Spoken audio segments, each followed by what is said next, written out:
বিয়েবাড়িতে গিয়ে মুখোমুখি অনিকেত আর শ্যামলী। বিস্তারিত জানতে ভিডিওটিতে লাইক দিয়ে শেষ পর্যন্ত দেখতে থাকুন। কোন গোপনে মন ভেসেছে ধারাবাহিকে আমরা দেখতে পেয়েছি শ্যামলী আর অনিকেত দুইজন দুই জায়গায় বাস করছে। অনিকেত এখন শ্যামলীর নাম শুনলে অনেক বেশি রেগে যায়, আর শ্যামলী অনিকেতকে এখনো মনে মনে ভালোবাসে। এরপর অনিকেতের বাবা অনিকেতকে এসে বলে তাদের একটা বিয়ের অনুষ্ঠানে নেমন্তন্ন আছে।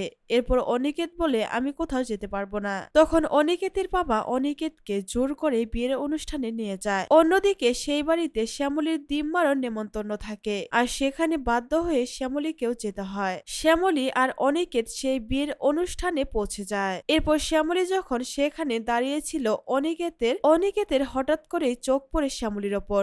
দেখতে পায় শ্যামলী সেখানে দাঁড়িয়েছে, যেটা দেখে অনিকেত অনেক বেশি অবাক হয়ে যায়। আর শ্যামলীও অনিকেতকে দেখতে পায়। শ্যামলী অনিকেতের দিকে তাকিয়ে থাকে, কিন্তু অনিকেত শ্যামলীর দিকে এগিয়ে যায় না, শ্যামলীর সাথে কথা বলে না। তো ভিউয়ার্স, অনিকেত কি শ্যামলীর সাথে কথা বলবে? জানতে হলে চোখ রাখুন কোন গোপনে মন ভেসেছে ধারাবাহিকের আগামী পর্বগুলোতে।